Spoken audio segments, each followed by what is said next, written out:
পড়ন্ত বস্তু বা ফলিং অবজেক্ট নিয়ে আমরা অনেক কিছু এখন জানার চেষ্টা করব। তার আগে আমরা ইতালির বিখ্যাত পিসা টাওয়ারটাকে দেখে ফেলি। এই টাওয়ারটা একটা নির্দিষ্ট দিকে হেলে আছে।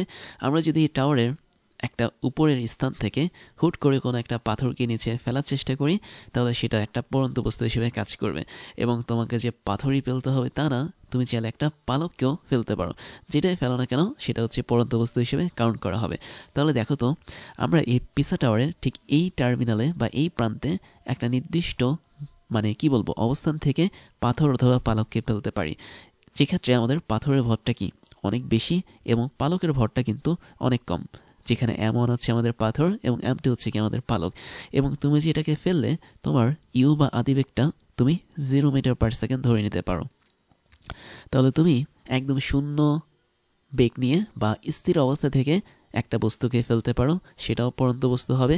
এবং তুমি যদি চাও ইউ এর মানটা একটু অন্যরকম রাখতে, দ্যাট মিনস ধরো 5 মিটার পার সেকেন্ড রাখতে, তাহলে কিন্তু সেটা পড়ন্ত বস্তু হিসেবে কাউন্ট করা হবে। এখন কথা হচ্ছে, তুমি যে 5 মিটার পার সেকেন্ড এই বেগটা দিবে একদম ইনিশিয়ালি বা শুরুতে আদিবেগ হিসেবে, এটা তুমি যে কোনো ডিরেকশনে দিতে পারো, তারপরও সেটা পড়ন্ত বস্তুতে কনভার্ট হবে। ডিরেকশনগুলো কি কি? তুমি চাইলে উপরের দিকে এই বেগটা অ্যাপ্লাই করতে পারো। তার মানে তুমি যদি উপরের দিকে ছুঁড়ে মারো এই বেগ নিয়ে এই পাথরটাকে, প্রথমে পাথরটা উপরে যাবে, দ্যাট মিনস পাথরটা এরকম উপরে যাবে। আমি এটা ভেবে না দেখি অন্যভাবে দেখাই। ধরো পাথরটা একটা নির্দিষ্ট উচ্চতায় গেল, গিয়ে আবার সে নিচের দিকে ব্যাক করলো, তার মানে নিচে পড়া শুরু করলো। তো যখন পাথরটা একটা নির্দিষ্ট উচ্চতায় উঠে তার শেষ বেগটা শূন্য হয়ে যাবে, ঠিক তখনই সে আবার সমানভাবে নিচের দিকে নামা শুরু করবে। তখন সেটাকে আমরা পড়ন্ত বস্তু বলতে পারি। তারপরে তোমার এই ইউ বেগটা কিন্তু তুমি চাইলে একটা নির্দিষ্ট সাইডে বা বলা যায় অনুভূমিকভাবে বা হরিজন্টালভাবে অ্যাপ্লাই করতে পারো। কীভাবে অ্যাপ্লাই করতে পারো? তুমি যদি এই বিন্দু বরাবর ঠিক একদম সামনের দিকে, অর্থাৎ আমি যদি এটা মুছে দিই, ধরো এই সামনের দিকে ইউ আদি বেগ অ্যাপ্লাই করো, তাহলে কিন্তু বস্তুটা নিচে পড়া শুরু করবে একটা সময়ের মধ্যে।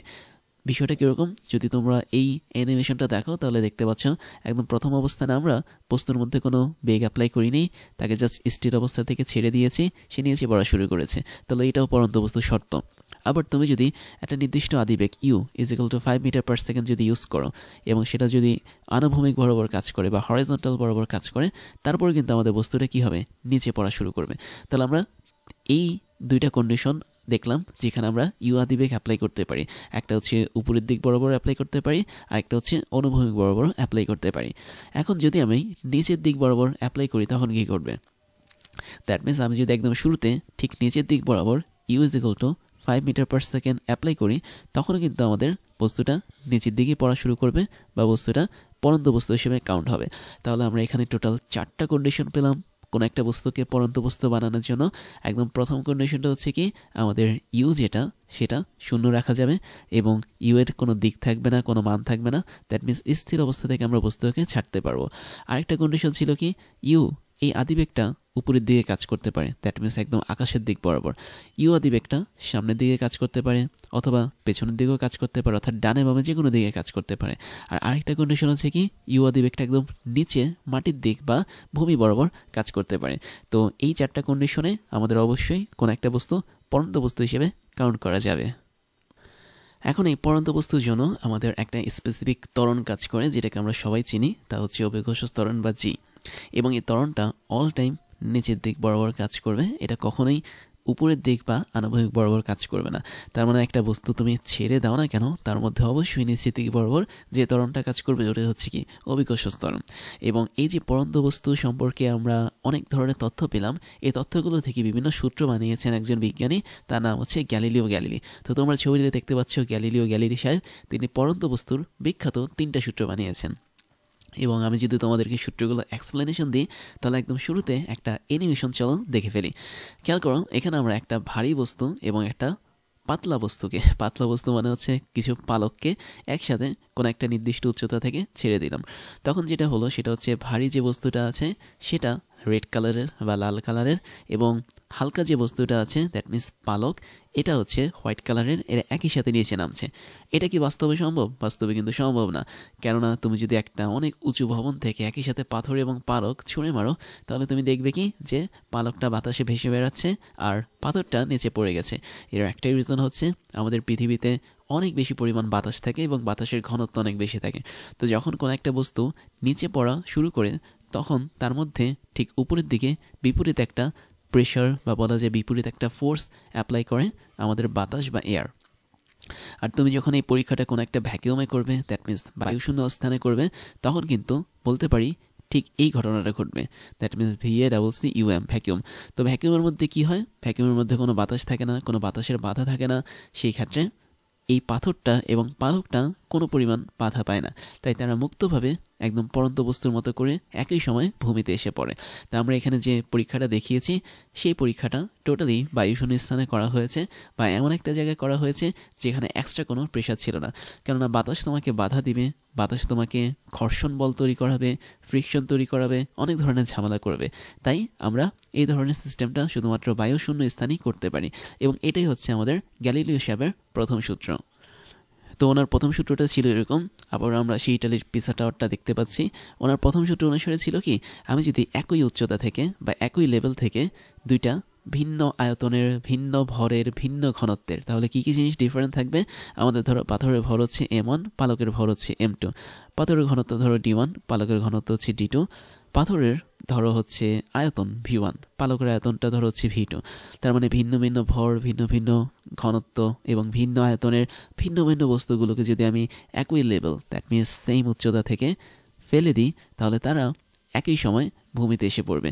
দ্যাট মিনস এটা যদি হয় আমাদের ভূমি, আচ্ছা আমি একটু দেখাই, ধরো এটা হচ্ছে আমাদের এখন ভূমি।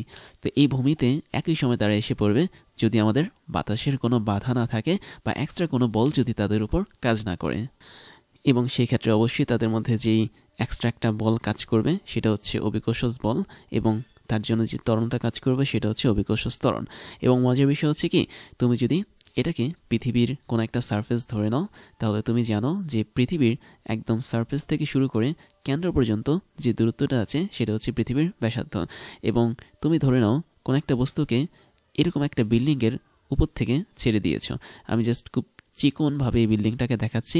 ধরো আমাদের বিল্ডিংয়ের উপর এখানে একটা বস্তু বসেছিল, এবং ঠিক একই লেভেলে আমি আরেকটা বস্তুকে বসিয়ে রাখলাম।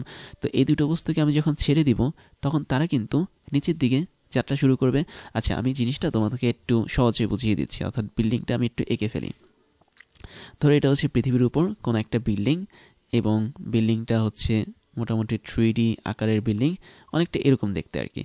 এখন এই বিল্ডিংয়ের লেভেলের মধ্যে আমি যদি দুইটা বস্তুকে ছাড়ি, ধরো একই লেভেলে আমি যদি লেভেলটা তোমাকে দেখাই, যেহেতু পৃথিবী গোল তার মানে আমাদের লেভেলটাও কি গোলাকার হবে। তো এখানে একটা বস্তু ছিল, আর ধরো এখানে একটা বস্তু ছিল, একটা নির্দিষ্ট ডিস্টেন্স আর কি, বাট একই লেভেল বা একই উচ্চতাতে, ভূমি থেকে একই উচ্চতা। তার মানে ভূমি থেকে একই উচ্চতা মানে হচ্ছে কি, তোমার এখান থেকে উচ্চতা হচ্ছে কি অবশ্যই H হবে, এবং এখান থেকে আমাদের উচ্চতাটা কি হবে, অবশ্যই H হবে। এটাকে বলা হয় একই উচ্চতা। তখন আমরা যদি বস্তুটাকে ছাড়ি, এই দুটো বস্তু সমান সময় আমাদের ঠিক ভূমিতে এসে আঘাত করবে। তার মানে আমি যদি এগুলো একটু মুছে দিই, তাহলে দেখতে পাচ্ছ এই বস্তুটা মোটামুটি এই জায়গায় যে সময়টাতে আসবে, আমাদের দ্বিতীয় বস্তুটাও ঠিক ভূমিতে একই সময় এই জায়গাটাতে আসবে। বাট এখানে একটা মজার বিষয় হচ্ছে, মজার বিষয়টা হচ্ছে কি, তুমি যদি এই বস্তুর মধ্যে দূরত্বটা একটা নির্দিষ্ট লেভেলের বেশি দূরত্ব রাখো, দ্যাট মিনস খুব কাছাকাছি না রেখে তাদেরকে একই লেভেলে কিন্তু অনেক দূরে রাখলে, দ্যাট মিনস তুমি ধরে নাও বস্তু দুটো আর এই জায়গাটাতে নেই। আমি এখন বস্তু দুটোকে অনেক দূরে বাট একই লেভেলে রাখলাম, ধরো একটাকে এই প্রান্তে আর একটাকে ওই প্রান্তে, এবং এই দুটো বস্তু ভূমি থেকে একই উচ্চতাতে, স্টিল একই উচ্চতাতে আছে। দ্যাট মিনস এখান থেকে এখানে দূরত্ব তুমি ধরে নাও H, এবং এখান থেকে এখানে তুমি দূরত্ব ধরে নাও H, এবং ওই মুহূর্তে আমি যদি তাদেরকে ছেড়ে দিই, তারপরও তারা একই সময় ভূমিতে এসে পৌঁছাবে। দ্যাট মিনস আমি যদি তোমাকে ব্ল্যাক কালারে দেখাই, তাহলে বস্তুটা পৃথিবীর কেন্দ্র বরাবর আকর্ষিত হয়ে এই জায়গাটাতে এসে পৌঁছাবে যেই সময়, এই বস্তুটাও পৃথিবীর কেন্দ্র বরাবর আকর্ষিত হয়ে এই জায়গাটাতে পৌঁছাবে। ধরো এটা হচ্ছে আমাদের A বস্তু, এটা হচ্ছে আমাদের B বস্তু। তাহলে ভূমি থেকে A আর B বস্তুর উচ্চতা সমান, এবং তাদের মধ্যবর্তী দূরত্ব অনেক বেশি, ধরে নেওয়া হচ্ছে 100 কিলোমিটার দূরত্ব। তারপরও তারা একই সময় পৃথিবীর ভূমিতে এসে পৌঁছাবে যদি তাদের মধ্যে কোনো ঘর্ষণ বল কাজ না করে বা বাতাসের কোনো বল যদি কাজ না করে। কেননা তোমরা জানো যে পৃথিবীর কেন্দ্র অবশ্যই বস্তুগুলোকে কী করে, আকর্ষণ করে। তার মানে এই আকর্ষণ বলটা কোত্থেকে আসবে, এই পৃথিবীর কেন্দ্র থেকে আসবে। তার মানে বস্তুটা যে আকর্ষণ করছে, মানে পৃথিবীর কেন্দ্র যে আকর্ষণ করছে বস্তুটাকে, সেটাকে আমরা চাইলে এভাবে প্রকাশ করতে পারি। আর মাঝখানে এটা হচ্ছে কি পৃথিবীর কোর বা সেন্টার। তাহলে দেখো তো এটা একটা বৃত্তচাপের মতো হয়ে গেল না? অর্থাৎ আমরা ছোটোবেলায় পড়েছিলাম না বৃত্তচাপ দেখতে কীরকম ছিল? অনেকটা এরকম ছিল যদি তোমরা খেয়াল করে থাকো। এবং এই বৃত্তচাপের কেন্দ্র ছিল কি? থিতা। বৃত্তচাপের দৈর্ঘ্য ছিল হচ্ছে এস এবং ওই বৃত্তের ব্যাসার্ধ ছিল হচ্ছে আর। তখন আমরা কি লিখতে পারতাম? এস ইজ ইকুয়াল টু আর থিতা লিখতে পারতাম। এখানে আমরা কিন্তু পরন্ত বস্তুর প্রথম সূত্র থেকে এই কাহিনীটা করতে পারি। দ্যাট মিন্স দুটো বস্তু যদি একটা নির্দিষ্ট দূরত্বে থাকে, ধরা যাক এস পরিমাণ দূরত্বে, এবং ওই বস্তু দুটো যদি পৃথিবীর কেন্দ্রের সাথে একটা কোণ তৈরি করে থিতা, তবে আমি বলতে পারি পৃথিবীর কেন্দ্র থেকে ওই বস্তুত যে দূরত্ব, খেয়াল করে দেখো, এতটুকু দূরত্ব ছিল আমাদের আর এবং এতটুকু দূরত্ব ছিল কি আমাদের এইচ। তার মানে আর এবং এইচ যদি যোগ করো আমরা এটাকে ছোটো হাতের আর লিখতে পারি। এবং এই ছোটো হাতের আরটাই হচ্ছে কি পৃথিবীর কেন্দ্র থেকে ওই বস্তুদ্বয়ের দূরত্ব। এবং ওই বস্তু দুটো যদি একই লেভেলে থাকে তাহলে আমি বলতে পারি এই বস্তুটার জন্য S is equal to R theta কাজ করবে। তার মানে একই উচ্চতাতে, অর্থাৎ ভূমি থেকে একই উচ্চতা, এটাও এইচ এবং এটাও কি এইচ, সেম উচ্চতাতে থাকা সকল ধরনের বস্তুর জন্য আমরা S is equal to R theta এই সূত্রটা ইউজ করতে পারি। এবং এক্ষেত্রে আমি যদি আরও একটা বস্তুকে নিয়ে আসি, ধরা যাক একই লেভেলে পৃথিবীর অন্য প্রান্তে এখানে একটা বস্তু বসে আছে, তার মানে লেভেলটা হচ্ছে কি অনেকটা একই। তার মানে পৃথিবীর ভূমি থেকে এই বস্তুর উচ্চতাটাও তুমি ধরে নেওয়া হচ্ছে এইচ। তাহলে অবশ্যই ওই বস্তুটাকে পৃথিবীর কেন্দ্র আকর্ষণ করবে, এবং সেক্ষেত্রে আমি যদি থিটাটা মুছে দিই আকর্ষণ বলটা এই বরাবর কাজ করবে। তো সেক্ষেত্রেও কিন্তু বলতে পারো এটা হচ্ছে আমাদের আর, দ্যাট মিন্স এতটুকু পর্যন্ত হচ্ছে পৃথিবীর ভূমি, তুমি এতটুকুকে ভূমি ধরে নাও। তো সেক্ষেত্রে এই টোটালটার দূরত্ব কী হবে? অবশ্যই ছোটো হাতের আর হবে।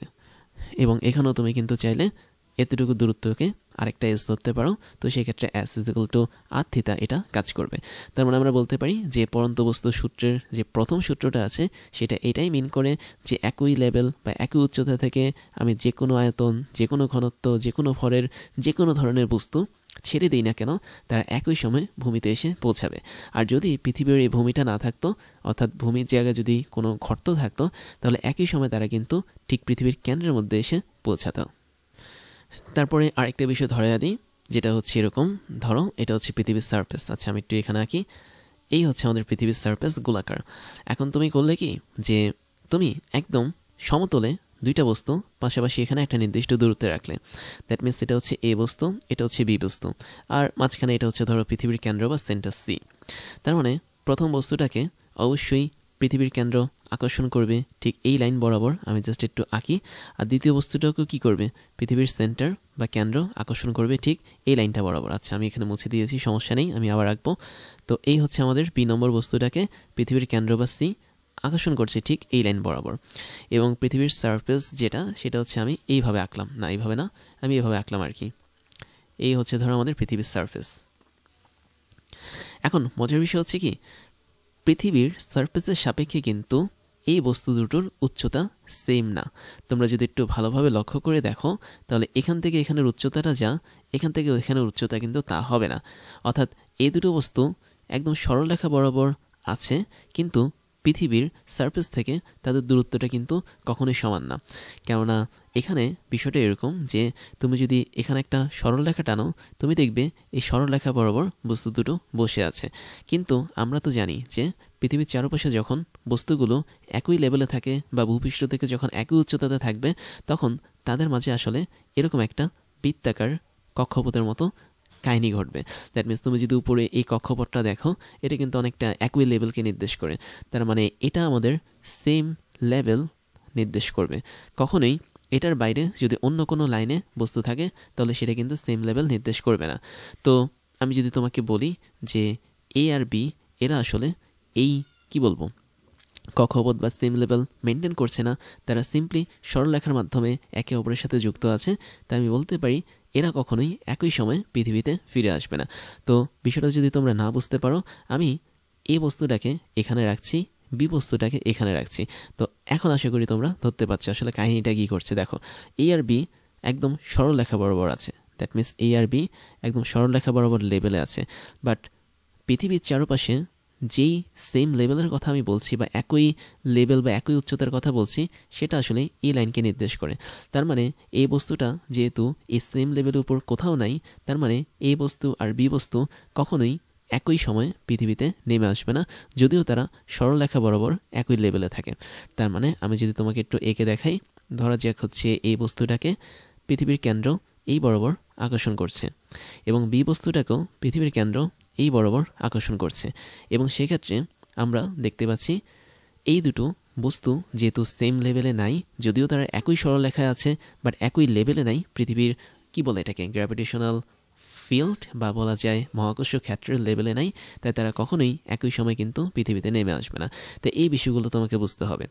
এবং আমি যদি ঠিক এই জায়গাটাতে আরেকটা বস্তু রাখি, ধরো সি বস্তুটা এখন আমি সেম লেভেলে রাখলাম, সি বস্তুটা এবং বি বস্তুটা এখানে একসাথে কিন্তু নেমে আসবে না, কারণ সি বস্তু থেকে পৃথিবীর কেন্দ্রের যে দূরত্ব সেটা যা, বি বস্তু থেকে পৃথিবীর কেন্দ্রের দূরত্ব সেটা কিন্তু এখন তা হচ্ছে না। তার মানে এখানে কিছু পার্থক্য আছে।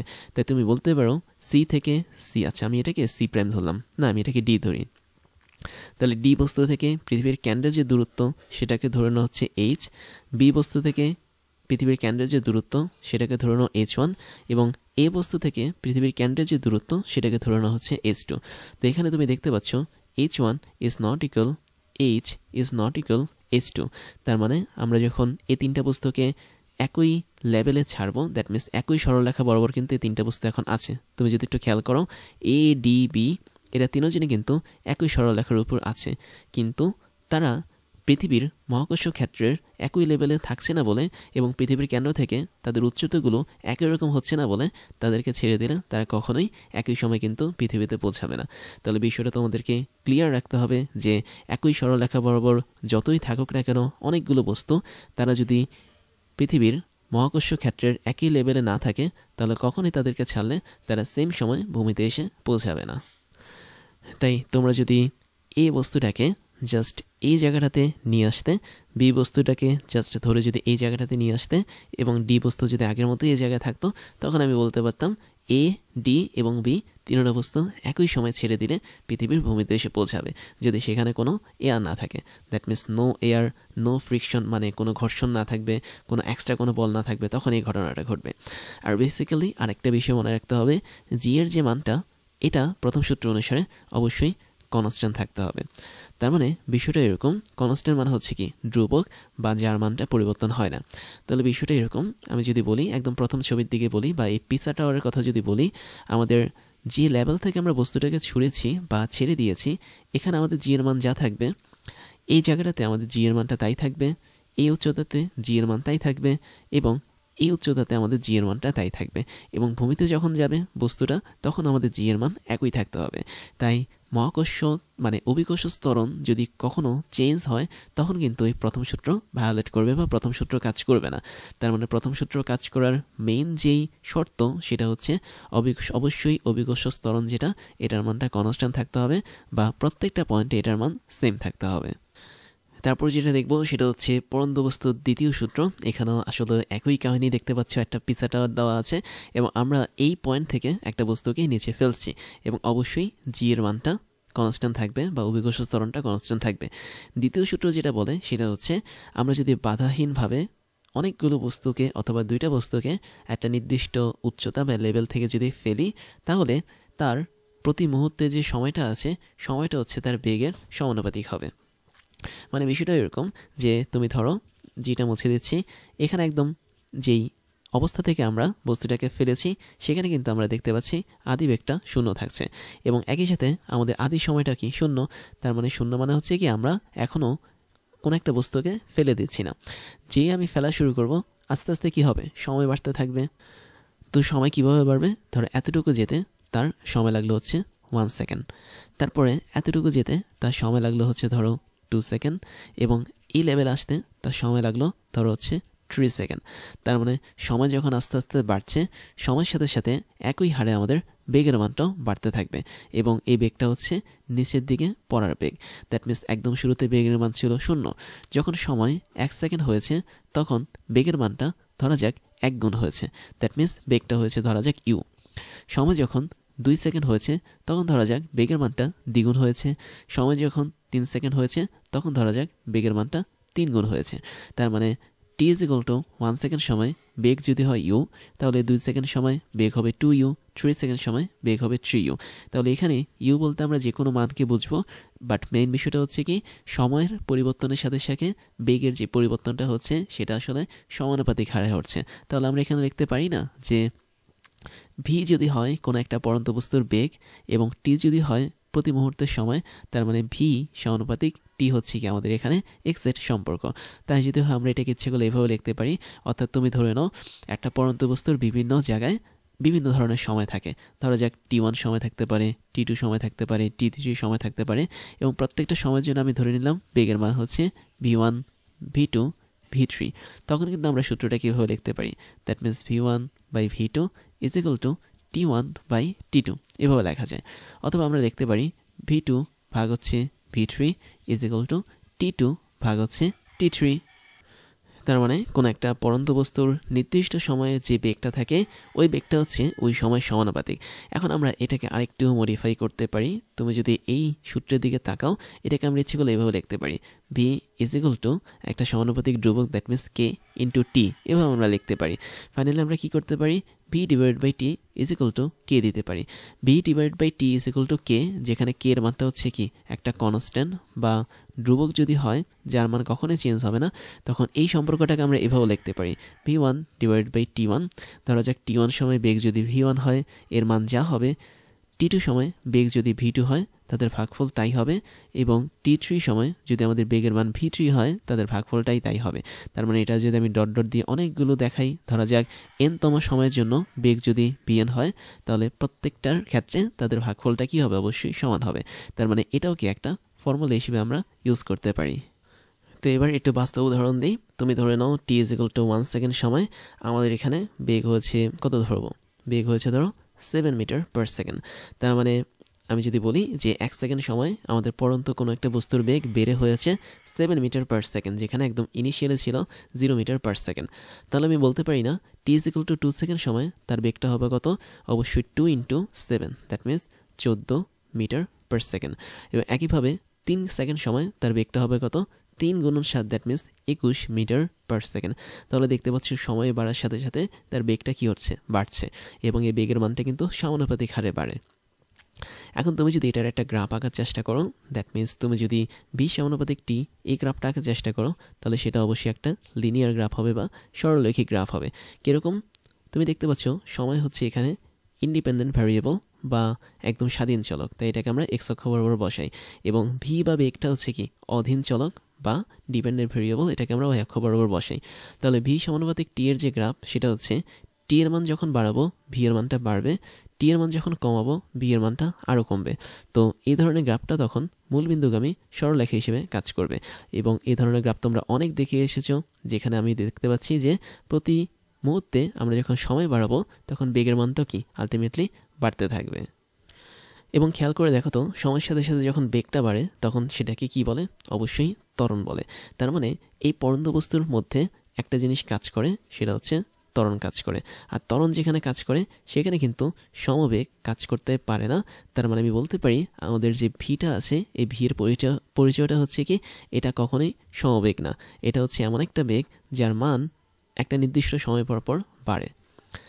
তার মানে এটা আমাদের কনফার্ম, পড়ন্ত বস্তুর বেগ কখনোই সমবেগ না, তারা কখনোই সমবেগে পড়ে না, তারা একটা নির্দিষ্ট ত্বরণে পড়তে পারে, মানে ত্বরণে পড়ে, এবং ওই ত্বরণটাই হচ্ছে কি আমাদের গ্র্যাভিটেশনাল অ্যাক্সিলারেশন বা অভিকর্ষ ত্বরণ। এখন তুমি যদি এই পড়ন্ত বস্তুর দ্বিতীয় সূত্র অনুসারে ত্বরণ বনাম সময়ের গ্রাফ আঁকতে চাও তাহলে সেটা কেমন হবে, আমি জাস্ট সিম্পলি এখানে ছোট্ট করে এঁকে দিচ্ছি। ধরো ত্বরণ বনাম সময়ের গ্রাফটা যদি তুমি আঁকতে চাও, ওয়াই অক্ষ বরাবর আমাদেরকে দিতে হবে ত্বরণ এবং এক্স অক্ষ বরাবর দিতে হবে কি আমাদের সময়। এবং তুমি দেখতে পাচ্ছ আমাদের এখানে যেহেতু সময়ের সাথে সাথে বেগের মানটা বাড়ছে, তার মানে সময়ের সাথে সাথে কি হচ্ছে, ত্বরণ হচ্ছে এখানে, আর এই ত্বরণের মানটাই হচ্ছে কি জি। তার মানে আমি ত্বরণ বলতে শুধুমাত্র জিকে বুঝবো বা অভিকর্ষ ত্বরণকে বুঝবো, এবং এই অভিকর্ষ ত্বরণটা হচ্ছে ধ্রুবক থাকবে বা কনস্ট্যান্ট থাকবে পড়ন্ত বস্তুর ক্ষেত্রে, তাই আমি যে কোনো সময়ের জন্য এই ত্বরণের মানটা সেম পাবো। তার মানে আমি 1 সেকেন্ড 2 সেকেন্ড 3 সেকেন্ড 4 সেকেন্ড প্রত্যেকটা সেকেন্ডের জন্য যেহেতু অভিকর্ষ ত্বরণের মানটা সেম পাচ্ছি, তাই এটা একটা সরলরেখা হিসেবে কাজ করবে। তার মানে আমি সবগুলো একটু মুছে দিই। এই হচ্ছে আমাদের সেই গ্রাফ যেটা আমাদের ত্বরণ বনাম সময় নির্দেশ করে কোন একটা পড়ন্ত বস্তুর জন্য। তো এটা হয়ে গেল আমাদের ত্বরণের গ্রাফ, যেখানে ত্বরণ মানটা হচ্ছে জি থাকে এবং ভি যেটা বা বেগ থাকে যেটা, সেটা কখনোই সমবেগ হতে পারে না। তারপরে যেটা দেখবো সেটা হচ্ছে পড়ন্ত বস্তুর তৃতীয় সূত্র, এটাও গ্যালিলিও গ্যালিলির সূত্র। তোমরা আগের মতো এই পিসা টাওয়ারটা দেখতে পাচ্ছ, এবং আমরা এখানে কী করেছি, আগের মতো একটা নির্দিষ্ট লেভেল থেকে যে কোনো দুইটা বস্তুকে ছেড়েছি।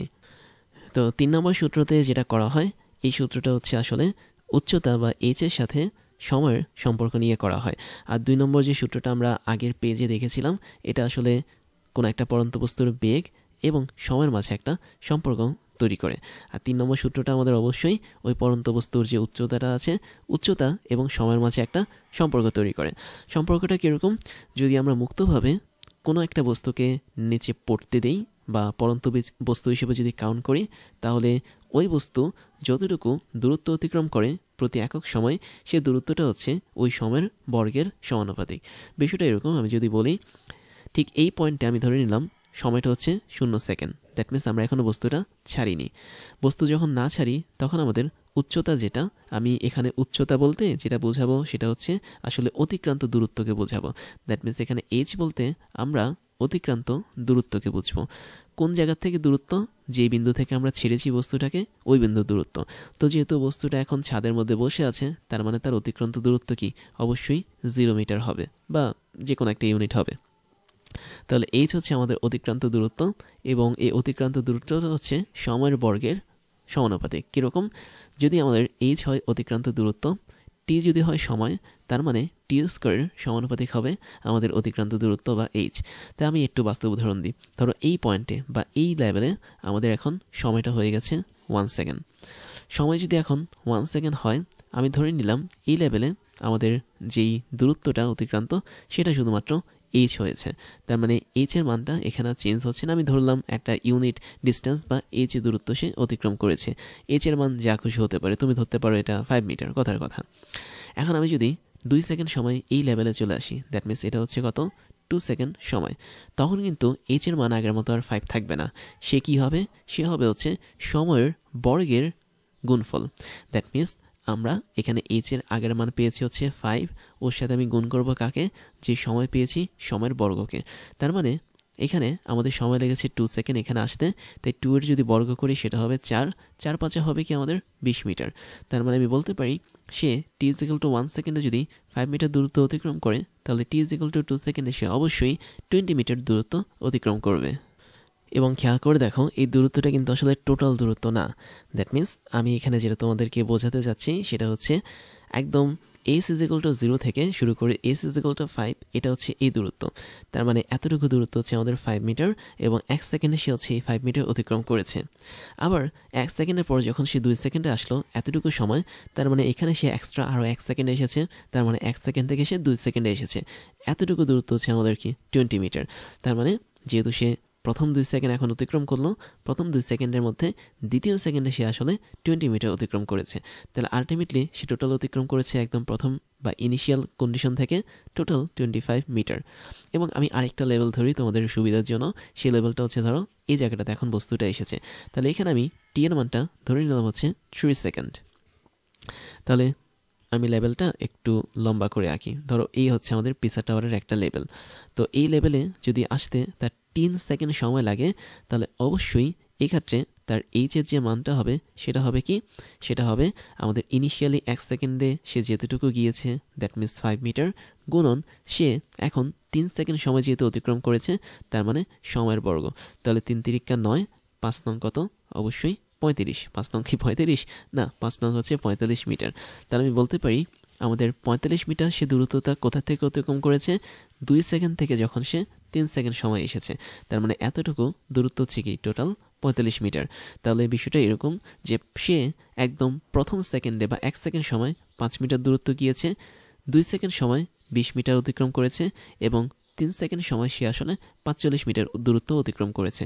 তাহলে তার টোটাল যে অতিক্রম দূরত্বটা সেটা আসলে কত হবে, সেটা অবশ্যই হবে প্রথমে 5 মিটার গেল, তারপর হচ্ছে 20 মিটার গেল, তারপর হচ্ছে সে 45 মিটার গেল। তো এগুলোকে তুমি যোগ করলে যা পাবে সেটা হচ্ছে আমাদের একদম ইনিশিয়াল লেভেল থেকে শুরু করে এই ফাইনাল লেভেল পর্যন্ত ওই বস্তুটার অতিক্রান্ত দূরত্বের মান। তার মানে এখানে সূত্রটা আসলে এটা ইউজ করা হয়, দ্যাট মিনস এইচ সমানুপাতিক টি স্কয়ার, এই সূত্রটা আসলে এখানে ইউজ করা হয়। এবং আমরা এখন এই সূত্রটাকে একটু ভাঙাচোরা করব, দ্যাট মিনস আমি এই জিনিসগুলো মুছে দিচ্ছি, জাস্ট বোঝানোর জন্য বলেছিলাম। এবং এই সূত্রটা কীভাবে একটু ভাঙাচোরা করে পাচ্ছি আমি এটা একটু তাও লিখে দিই তোমাদের বোঝার সুবিধার জন্য। এতটুকু ছিল আমাদের 5 মিটার, এতটুকু ডিস্টেন্স ছিল আমাদের 20 মিটার, আর এখান থেকে এতটুকু যে ডিস্টেন্সটা সেটা হচ্ছে আমাদের 45 মিটার ছিল, বোঝানোর জন্য আমি লিখেছিলাম। তো এখন দেখো এই সূত্রটাকে আমরা ইচ্ছে করলে ভাঙাতে পারি। কীভাবে ভাঙাতে পারি? আমরা চাইলে লিখতে পারি h1 divide by h2 is equal to t1 square divide by t2 square, তাই না? কেননা আমি এখানে ধরে নিলাম h1 হচ্ছে আমাদের t1 পরিমাণ সময় অতিক্রান্ত দূরত্ব এবং h2 মানে হচ্ছে t2 সময় অতিক্রান্ত দূরত্ব। তখন আমরা এটাকে ইচ্ছে করলে এইভাবে লিখতে পারবো। অথবা তোমরা এটা কীভাবে লিখতে পারো, ধরো তুমি আরেকটা সময় আনলা t3, তাহলে তুমি ধরো লিখতে পারো h2 বাই h3 মানে যা, t2 হোল স্কোয়ার ভাগ হচ্ছে t3 হোল স্কোয়ার মানে কি তা, একই জিনিস। তারপর আবার এই সূত্রটাকে আমরা অন্যভাবেও লিখতে পারি ধ্রুবক এনে। কীভাবে লিখতে পারি খেয়াল করে দেখো, আমরা এটাকে লিখতে পারি h ইজ ইকুয়াল টু কোনো একটা সমানুপাতিক ধ্রুবক k ইন্টু টি স্কোয়ার। তাই যদি হয় তাহলে আমরা সমানুপাতিক ধ্রুবকটাকে এক পাশে রাখতে পারি, তাহলে h divide by T square is equal to কি কে। কে যেহেতু সমানুপাতিক ধ্রুবক, এটার মান যেহেতু সারা জীবন সেম থাকবে, তাই আমি বলতে পারি t1 পরিমাণ সময় যদি h1 দূরত্ব অতিক্রম করে, t2 পরিমাণ সময় যদি h2 দূরত্ব অতিক্রম করে, t3 পরিমাণ সময় যদি ওই বস্তুটা h3 পরিমাণ দূরত্ব অতিক্রম করে, তাহলে এদের ভাগফলগুলো কি সব সমান হবে। তাহলে ধরো tn পরিমাণ সময় ওই বস্তুটা hn পরিমাণ দূরত্ব অতিক্রম করলো, তাহলে আমাদের এদের সবারই ভাগফল কি হবে? অবশ্যই সমান হবে। তার মানে এটাই হচ্ছে আমাদের এই সূত্রের মূল কাহিনী। তারপর আমরা যদি এই ইকুয়েশনের গ্রাফ দেখতে চাই, দ্যাট মিনস এই সমানুপাতিক টি স্কয়ার, এটা যদি একটা গ্রাফ দেখতে চাই, গ্রাফটা কীরকম হবে? অবশ্যই আমাদের গ্রাফটা হবে হচ্ছে কার্ভ ক্যাটাগরির। দ্যাট মিনস আমি যদি তোমাকে একটু দেখাই, এখানে আমরা এক্স অক্ষ বরাবর অবশ্যই রাখবো হচ্ছে টিকে বা স্বাধীন চলককে, ওয়াই অক্ষ বরাবর অবশ্যই রাখবো আমরা অতিক্রান্ত দূরত্বকে। তো দেখো তো এইচ সমানুপাতিক টি স্কয়ার, এটাকে আমরা কীভাবে লিখতে পারি? H is equal to kt square. তাহলে h is equal to kt square, এটা অনেকটা y square is equal to 4ax এরকম সমীকরণ ফলো করে বা পরাবৃত্তের সমীকরণ ফলো করে। তাহলে আমাদের গ্রাফটাও কিন্তু পরাবৃত্তের মতোই হবে। দ্যাট মিনস আমরা যদি এটার গ্রাফটা আঁকি, সেক্ষেত্রে তুমি এরকম জিনিস পাবে যে এই জায়গাটাতে আমি তোমাকে একটু বলি যে এইচ হচ্ছে কি উচ্চতা, এটাকে আমরা ওয়াই অক্ষ বরাবর রেখেছি, এবং টি হচ্ছে কি সময়, এটাকে আমরা এক্স অক্ষ বরাবর রেখেছি। বাট আমরা এই সূত্রটাকে তখন ইউজ না করে x square is equal two 4ay এই সূত্রটা ইউজ করলে সবচেয়ে ভালো হবে। কেন? কারণ এখানে এক্সের উপর স্কোয়ার, আর এখানে টিটাকে আমরা এক্স অক্ষ বরাবর ধরেছি, তাই টি এর উপর স্কোয়ার আছে, আর ওয়াইয়ের উপর কোনো স্কোয়ার নেই, আর এসটাকে আমরা ওয়াই অক্ষ বরাবর ধরেছি, ওর উপরও কোনো স্কোয়ার নেই। তাহলে x square is equal two 4ay এরকম একটা গ্রাফ যদি তুমি আঁকতে পারো, তাহলে সেটাই হচ্ছে কি আমাদের এই সমীকরণের গ্রাফ। তাহলে এই ধরনের গ্রাফগুলো আসলে কীরকম হয়? এই ধরনের গ্রাফের মধ্যে খেয়াল করে দেখো এক্সের উপর স্কোয়ার আছে, তার মানে এমন একটা গ্রাফ আমরা আঁকবো যেখানে এক্স অক্ষের পজিটিভ এবং নেগেটিভ দুই সাইডে কী থাকবে? আমাদের গ্রাফের অংশ থাকবে। এবং ওয়াই অক্ষ যেটা, সেটা শুধুমাত্র মানে ওয়াইয়ের মানটা যেহেতু শুধু পজিটিভ, তার মানে পজিটিভ ওয়াই অক্ষ বরাবর আমাদের অংশটা থাকবে। তো এই ধরনের গ্রাফগুলো আমরা পরাবৃত্ততে পড়ব, এবং এটাকে আমি যদি আঁকি, গ্রাফটা দেখতে অনেকটা এমন একটা গ্রাফ হবে। দ্যাট মিনস ঠিক মতো হয়নি যদিও, এটা এই বরাবর যাবে এবং এটা এই বরাবর যাবে। এবং যেহেতু আমরা এখানে শুধুমাত্র পজিটিভ ওয়াই অক্ষ নিয়ে কাজ করি এবং এক্সের মানটাও পজিটিভ নিয়ে কাজ করি, তো আমি বলবো আমাদের পেছনের গ্রাফটা না দিলেও হবে, কোনো সমস্যা নেই, তোমরা এখানে সামনের গ্রাফটা দিতে পারো। কেন আমি পেছনের গ্রাফটা কেটে দিতে যাচ্ছি? কারণ তুমি দেখতে পাচ্ছ পেছনে কিন্তু আমাদের নেগেটিভ টাইম বা ঋণাত্মক সময় নির্দেশ করে, আর তোমরা তো জানো সময় কখনো ঋণাত্মক হয় না। তার মানে আমি যদি গ্রাফ আঁকি, এই পেছনের অংশটা দিব না, নেগেটিভ টাইম দিব না, আমরা পজিটিভ টাইম দিয়ে এরকম একটা গ্রাফ এঁকে ফেলবো। তাহলে এটাই হচ্ছে কি আমাদের এইচ সমানুপাতিক টি স্কোয়ার এই সম্পর্কের জন্য তৈরি হওয়া গ্রাফ। তো এটা কি মিন করে? এটা মিন করে যে আমরা যতটুকু দূরত্ব অতিক্রম করেছি সেটা হচ্ছে আমাদের সময়ের বর্গের সমানুপাতিক। এবার খেয়াল করো, তোমরা চাইলে এই সম্পর্কটাকে এভাবেও লিখতে পারো। দ্যাট মিনস মাঝে মাঝে এরকম কনফিউশনও তোমাদের ফেলে দিতে পারে। দ্যাট মিনস এইচ সমানুপাতিক টি স্কোয়ার, এটাকে আমরা চাইলে উভয় পক্ষ যদি রুট ওভার করি, আমি পাবো রুট ওভার এইচ সমানুপাতিক টি। তার মানে যদি কখনো এরকম সম্পর্ক দেয় রুট ওভার এইচ সমানুপাতিক টি, তখন তোমরা বুঝে নিবে এটা আসলে গ্যালিলিওর যে তৃতীয় সূত্র ছিল, সেই তৃতীয় সূত্রের মধ্যে একটা সুন্দর সম্পর্ক। আবার চাইলে তোমরা এটাকে এভাবে লিখতে পারো, এইচের উপর হাফ পাওয়ার দিতে পারো, সমানুপাতিক টি দিতে পারো।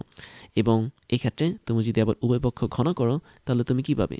এইচ 3/2 সমানুপাতিক টি টিকিউ, তার মানে তোমাকে অনেকগুলো ফরম্যাটে এটা দিতে পারে বা তোমরা দেখে নিতে পারো প্রত্যেকটা ফরম্যাটই কি গ্যালিলিও তৃতীয় সূত্রের ফরম্যাট। তারপর আমরা গ্যালিলিও সূত্রের কিছু কৌশল নিয়ে দেখব এবং সেই ক্ষেত্রে তোমরা দেখতে পাচ্ছ একটা ছোট্ট বাচ্চা মানুষ একটা পাহাড়ের উপর থেকে বল ফেলে দিচ্ছে। এখন এই যে মানুষটা বল ফেলে দিচ্ছে তার বল ফেলাটা কিন্তু একটা নির্দিষ্ট প্যাটার্নে ঘটে। তোমরা যদি একটু ভালো করে লক্ষ্য করো তাহলে দেখতে পাবে ওই ছেলেটা এই জায়গাটাতে বা এই লেভেলটা থেকে সে একটা বলকে ফেলেছে এবং একদম শুরুতে আমি ধরে নিলাম ওই ছেলেটা এই বিন্দু থেকে বলটাকে ফেলেছে এবং বলটা ফাইনালি বি বিন্দুতে বা ভূমিতে এসে পৌঁছাবে। এখন এখানে গ্যালিলিও সূত্রটা কিভাবে কাজ করবে দেখো, এটা কিন্তু একটা পড়ন্ত বস্তু এবং আমি এখানে অনেকগুলো পয়েন্টের নাম দিলাম। আচ্ছা, আমি এটাকে বি না ধরে অন্য কিছু ধরি। ধরো এটাকে আমি বি পয়েন্ট ধরলাম, এটা ধরো সি পয়েন্ট, এটা হচ্ছে ডি পয়েন্ট, এটা হচ্ছে ই পয়েন্ট এবং এটা হচ্ছে আমাদের এফ পয়েন্ট। এখন এই পয়েন্টগুলো কিভাবে আমরা লিখতে পারি? আমরা এগুলোকে সেকেন্ডের ভিত্তিতে লিখতে পারি। ধরে নাও এ থেকে বিতে যেতে আমাদের যে বলটা রয়েছে তার লাগে হচ্ছে 1 সেকেন্ড, তার মানে 1 সেকেন্ড হচ্ছে এখানে সময়। বি থেকে সিতে যেতে ধরো আরও 1 সেকেন্ড লাগে, তারপরে দেখতে পাচ্ছ সি থেকে ডিতে যেতে 1 সেকেন্ড লাগে। তাহলে দেখো প্রত্যেক 1 সেকেন্ড পরপর কিন্তু আমাদের বলের যে এই অবস্থানটা এটা কিন্তু পরিবর্তন হচ্ছে এবং যেহেতু এখানে অভিকর্ষ ত্বরণ কাজ করে তাই অভিকর্ষ ত্বরণের জন্য অবশ্যই পড়ন্ত বস্তুর বেগটা বাড়বে। দ্যাট মিনস এই জায়গাটাতে আমাদের জি নিচের দিকে কাজ করছে এবং জি যেখানে কাজ করবে বেগ অবশ্যই কী হবে? বাড়তে থাকবে সময়ের সাথে সাথে এবং বেগ বাড়ার ফলে আমরা দেখতে পাচ্ছি উচ্চতাটাও কি অবশ্যই বাড়তে থাকবে। এখন এখানে দূরত্বটা কীভাবে কাজ করে? গ্যালিলিও সূত্র অনুসারে যখন কোনো একটা বস্তুকে আমরা ফেলে দিই তখন প্রথম মুহূর্তে সে যতটুকু দূরত্ব অতিক্রম করে পরের মুহূর্তে সে কিন্তু তার বিজোড় সংখ্যক গুণিতক দূরত্ব অতিক্রম করে। বিষয়টা কীরকম আমি জাস্ট একটু তোমাদেরকে দেখাই। সেটা হচ্ছে 1 সেকেন্ডে তুমি ধরে নাও সে এক্স পরিমাণ দূরত্ব অতিক্রম করেছে, তার মানে এক্সটা এখানে কার মান? এ থেকে বি এর মান। পরবর্তী 1 সেকেন্ডে সে যে দূরত্ব অতিক্রম করবে সেটা হবে প্রথম দূরত্বের 3 গুণ। দ্যাট মিনস বিজোড় সংখ্যক গুণিতক। দ্যাট মিনস এটা হবে আমাদের 3x। তাহলে 3xটা হচ্ছে কি বি থেকে সি এর যে দূরত্বটা আছে সেটা। তারপরে আমি যদি সি থেকে ডি এর দূরত্ব দেখি তাহলে এই 1 সেকেন্ডে সে আরও একটা বিজোড় গুণিতক দূরত্ব অতিক্রম করবে প্রথমটার সাপেক্ষে। দ্যাট মিনস এটা হবে আমাদের 5x এবং 5xটা হচ্ছে কি সি থেকে ডি এর দূরত্বের মান। তারপরে আমি যদি ডি থেকে ই পর্যন্ত 1 সেকেন্ড দূরত্ব যাই সেটা হবে পরবর্তী যে বিজোড় গুণিতক আছে সেটা। দ্যাট মিনস প্রথম দূরত্ব মানে এক্স গুণন হচ্ছে 7, অর্থাৎ 5-এর পর যে বিজোড় সংখ্যাটা বসে সেটা হচ্ছে 7। তাহলে এটা হচ্ছে আমাদের ডি থেকে ই এর দূরত্বের মান এবং লাস্টে যে 1 সেকেন্ড আমরা দেখতে পাচ্ছি এখানে সে 9x পরিমাণ দূরত্ব অতিক্রম করবে। তার মানে ই থেকে অ্যাপের যে দূরত্বটা হবে সেটা হচ্ছে 9x এবং এটা অল টাইম ফলো করে কোনো একটা পড়ন্ত বস্তুর জন্য। তাহলে আমি বলতে পারি এখানে 1 সেকেন্ড যে আমরা দিয়েছি এটা নট নেসেসারিলি যে 1 সেকেন্ডই হবে, এটা আসলে একটা ইউনিট টাইম হয়। ইউনিট টাইম মানে হচ্ছে কি একক সময় এবং তুমি এখানে ইউনিট টাইম বলতে আরেকটা জিনিস বলতে পারো সেটা হচ্ছে সেম টাইম। অর্থাৎ আমি যে এখানে শুধুমাত্র 1 সেকেন্ডে হিসাব বলেছি তা না, এটা আমরা ইচ্ছে করলে 5 সেকেন্ডও বলতে পারতাম। তার মানে প্রথম 5 সেকেন্ডে যদি এক্স পরিমাণ দূরত্ব অতিক্রম করে পরবর্তী 5 সেকেন্ডে আমাদের 3x পরিমাণ দূরত্ব অতিক্রম করবে। তাহলে তুমি এখানে 1 সেকেন্ডও লিখতে পারো অথবা আমি তোমাকে বোঝানোর জন্য জাস্ট একটা জিনিস দিই সেটা হচ্ছে টি সেকেন্ড সময়। এটাও আমি 1 সেকেন্ড না দিয়ে টি দিলাম, এটাও আমরা টি দিলাম। তার মানে এটা তোমাদের কনফার্ম করতে হবে যে একই পরিমাণ সময়ে আমি যদি হিসাব করি তাহলে প্রত্যেকটা সময় যতটুকু দূরত্ব অতিক্রম করবে কোনো একটা পড়ন্ত বস্তু সেটা হবে কি একদম বিজোড় গুণিতকের সমান। দ্যাট মিনস প্রথম টি সেকেন্ড সময় যদি এক্স দূরত্ব অতিক্রম করে পরবর্তী টি সেকেন্ড সময় সে 3x দূরত্ব অতিক্রম করবে, পরবর্তী টি সেকেন্ড সময় সে 5x দূরত্ব অতিক্রম করবে, তারপরে টিএক্স মানে টি সেকেন্ড সময় সে 7x দূরত্ব অতিক্রম করবে এবং ফাইনালি পরবর্তী 30 সেকেন্ড সময় সে 9x দূরত্ব অতিক্রম করবে। তো বিষয়টা যদি বুঝতে না পারো আমি এখন রিয়েল মান দিয়ে দেখাচ্ছি। ধরো আমাদের টি সেকেন্ডটা হচ্ছে কথার কথা 7 সেকেন্ড ধরে নাও। তাহলে এ থেকে বিতে যদি তার 7 সেকেন্ড সময় লাগে এবং এই সময়টাতে যদি সে ধরা যাক 10 মিটার দূরত্ব অতিক্রম করে তাহলে পরবর্তী 7 সেকেন্ড সময় আমাদের এই বস্তুটা অতিক্রম করবে 3 × 10 দ্যাট মিনস 30 মিটার দূরত্ব। আই থিঙ্ক এখন তোমরা ধরতে পারছো। তার মানে এখানে সে 30 মিটার দূরত্ব অতিক্রম করবে পরবর্তী 7 সেকেন্ড সময়, আবার পরবর্তী 7 সেকেন্ড সময় সে অতিক্রম করবে 5 × 10 দ্যাট মিনস 50 মিটার দূরত্ব। পরবর্তী 7 সেকেন্ড সময় যদি আমি দূরত্ব বের করতে চাই তাহলে তার দূরত্বটা কত হবে? অবশ্যই 7 × 10, তার মানে এটা হবে কি 70 মিটার দূরত্ব। তাহলে আমি বলতে পারি না প্রথম একটা নির্দিষ্ট সময় যেটা ছিল 7 সেকেন্ড, এতটুকু সময় সে আসলে 10 মিটার দূরত্ব গিয়েছিল, এবং এই 10 মিটার এবং এই 7 সেকেন্ড এদেরকে কাজে লাগিয়ে আমরা পরবর্তী মানগুলোকে বের করতে পারি। তার মানে প্রথম নির্দিষ্ট সময় বা সেম টাইম বা টি সেকেন্ড বা 7 সেকেন্ড সময় যতটুকু দূরত্ব গেছে ওই দূরত্বটা পরবর্তীতে বারবার বিজোড় সংখ্যক গুণিতকের সাথে গুণ হতে থাকবে, এবং আমরা সেম সময় যদি এটা 7 সেকেন্ড ধরি তাহলে সে আমাদের কতটুকু দূরত্ব যাবে? 9 ইন্টু প্রথম সময়টাতে সে যতটুকু গিয়েছিল, দ্যাট মিনস 10 মিটার, এতটুকু দূরত্ব সে যাবে। তাহলে আমরা বলতে পারি এখানে ইএফটা হচ্ছে 90 মিটার, তারপর এখানে ডিইটা হচ্ছে 70 মিটার, সিডিটা হচ্ছে 50 মিটার, বিসিটা হচ্ছে 30 মিটার, এবিটা হচ্ছে আমাদের 10 মিটার।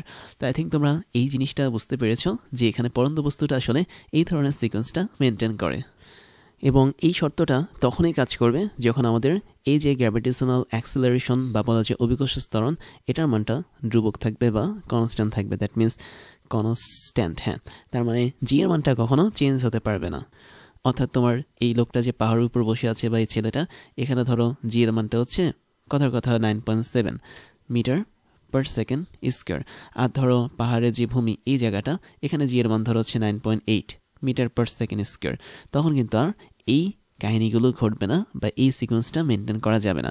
তাহলে জি এর মানটা সবসময় সেম থাকতে হবে, এবং আরেকটা বিষয় হচ্ছে কি আমাদের বস্তুটাকে স্থির অবস্থা থেকে ছাড়তে হবে।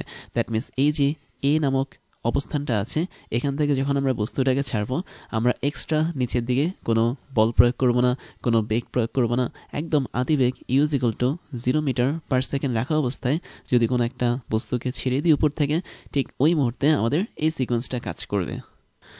তো এখানে আরেকটা বিষয় আছে আমাদের, সেটা হচ্ছে আমরা সময় দেখেছি, তারপর হচ্ছে অতিক্রান্ত দূরত্ব দেখেছি। খেয়াল করে দেখো এখানে এই যে এক্স অথবা 3x অথবা 5x এরা সবাই কিন্তু আমাদের অতিক্রান্ত দূরত্ব, এবং এদেরকে আমরা কি বলতাম? এদেরকে আমরা কিন্তু এইচ নামে ডাকতাম। দ্যাট মিনস আমরা পড়েছি না এইচ সমানুপাতিক টি স্কয়ার, তৃতীয় সূত্রতে গ্যালিলিওর। তো ওই ক্ষেত্রে আমাদের এইচটা হচ্ছে এই দূরত্বগুলো এবং টিটা হচ্ছে কি আমাদের সময়। কিন্তু এখানে আমরা আরেকটা সূত্র পড়েছিলাম গ্যালিলিওর দ্বিতীয় সূত্র, ভি সমানুপাতিক টি।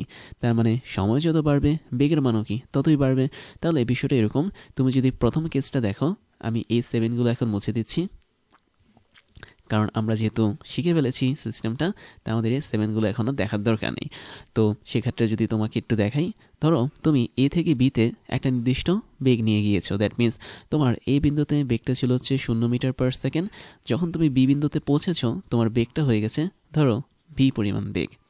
এখন তুমি যখন সি বিন্দুতে পৌঁছাবে, খেয়াল করে দেখো তোমার সময় কিন্তু আরও এক্সট্রা লাগছে। দ্যাট মিনস এ থেকে বিতে আসতে তোমার সময় লাগছে টি পরিমাণ, আবার বি থেকে সিতে যেতে তোমার আরও একটা এক্সট্রা সময় টি লাগছে।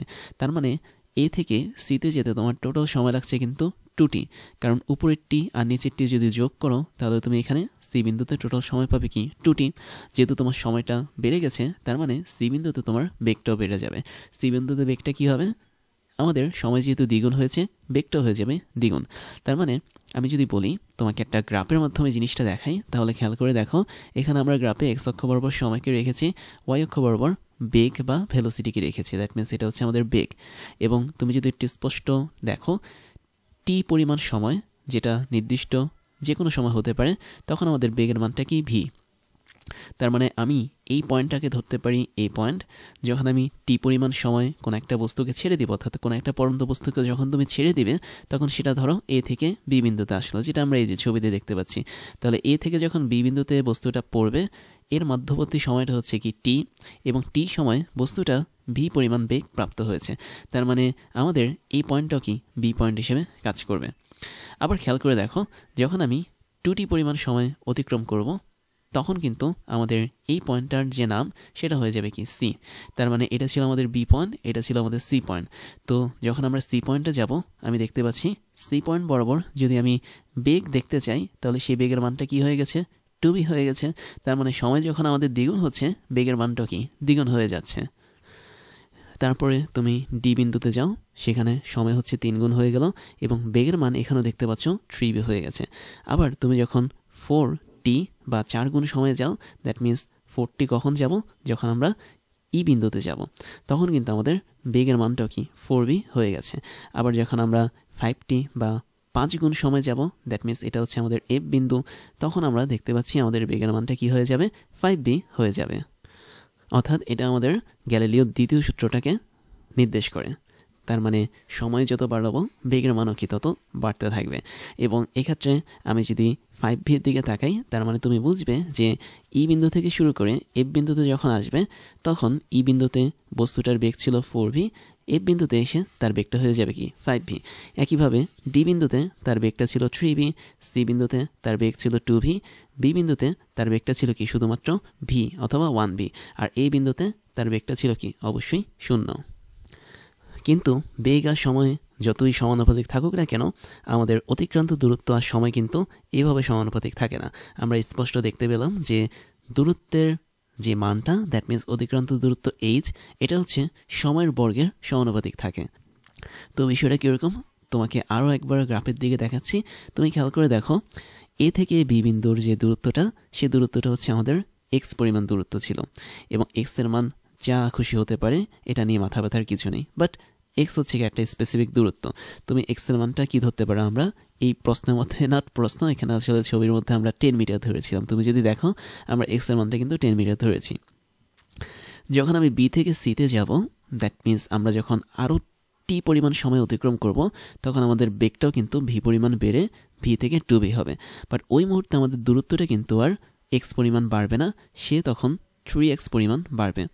আবার যখন আমরা 2t থেকে 3t পর্যন্ত এতটুকু সময় ব্যবধানে পড়তে দিব কোনো একটা বস্তুকে, তখন তার বেগটাও কিন্তু 2v থেকে 3v হয়ে যাবে। দ্যাট মিনস বেগটা কিন্তু এখানে আবার বাড়ছে, সময়ের মতো করে বাড়ছে। সময় যেমন 2t থেকে 3t হয়েছে, বেগও তেমনই 2v থেকে 3v হয়েছে। বাট এতটুকু সময়ের মধ্যে আমি দেখতে পাচ্ছি দূরত্বটা তখন 5x হয়েছে, বা বিজোড় গুণিতক হয়েছে প্রথম দূরত্বের, দ্যাট মিনস এক্সের। আবার আমি যখন 3 থেকে 4 দ্যাট মিনস আমরা 3 নম্বর সেকেন্ড থেকে 4 নম্বর সেকেন্ডে যখন যাব, বেগের মানও কিন্তু 3v থেকে 4v বাড়বে। বাট ওই মুহূর্তটাতে আমাদের বস্তুটা 7x পরিমাণ দূরত্ব অতিক্রম করবে। এবং ফাইনালি আমরা যখন 4 থেকে 5t পর্যন্ত এতটুকু সময় ব্যবধানে যাব, আমাদের বেগও কিন্তু 4v থেকে 5vতে বাড়বে। বাট আমাদের দূরত্বটা তখন হবে কি অবশ্যই 9x এর সমান। দ্যাট মিনস ওই দূরত্বটা হবে আমাদের এখানে 9x। এখন তোমাদের মনে কোশ্চেন আসতে পারে যে এটা তো আসলে h সমানুপাতিক টি স্কোয়ার, এটার সাথে মিলল না কেন? কারণ আমরা এখানে সময়গুলোকে 2 পাচ্ছি, 3 পাচ্ছি। অর্থাৎ আমি যদি একটু এই জায়গাটাতে লিখি, আমরা সময় হিসেবে কাকে পেয়েছি? আমরা প্রথমে সময় হিসেবে পেয়েছি হচ্ছে টিকে, তারপরে পেয়েছি হচ্ছে 2টিকে, তারপরে পেয়েছি 3টি, তারপরে 4টি, তারপর হচ্ছে 5টি। এই সমস্ত সময়গুলোকে আমরা পেয়েছি। বাট সময়ের বর্গের সমানুপাতিক যেহেতু অতিক্রান্ত দূরত্ব, আমি যদি এগুলোকে বর্গ করি, দেখো কি হয়। টিকে আমি যদি বর্গ করি, টি স্কোয়ার পাবো। 2টিকে বর্গ করলে আমরা 4t স্কোয়ার পাবো। 3টিকে বর্গ করলে আমরা 9t স্কোয়ার পাবো।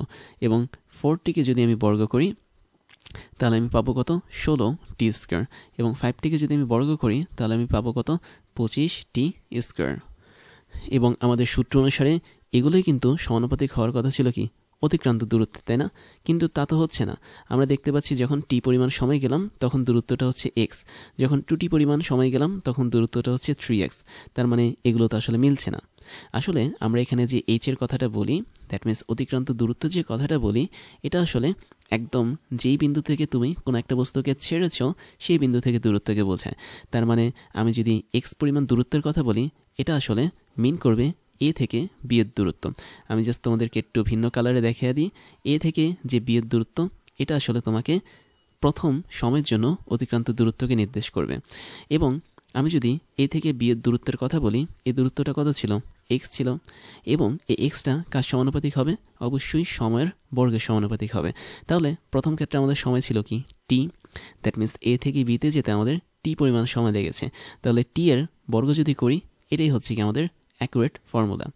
এখন আমি যদি এটা শুধুমাত্র এ থেকে বি এর দিকে না গিয়ে এ থেকে সি এর দিকে নেই, তাহলে কি হবে? দেখো, আমি এখন আমার অতিক্রান্ত দূরত্বটাকে দেখালাম এ থেকে সি পর্যন্ত, এবং অতিক্রান্ত দূরত্ব সবসময় মূল বিন্দু থেকে কাউন্ট করা হয়, বা যে বিন্দু থেকে আমরা বস্তুকে ছেড়েছি ওই বিন্দু থেকে কাউন্ট করা হয়।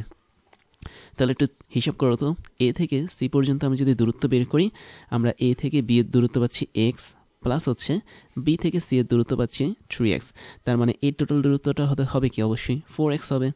এবং আমি স্পষ্ট দেখতে পাচ্ছি আমরা যদি বি থেকে সিতে যাই, মানে এ থেকে যদি সিতে যাই, এ থেকে সিতে যাওয়ার জন্য আমাদের কিন্তু 2t পরিমাণ সময় লাগছে।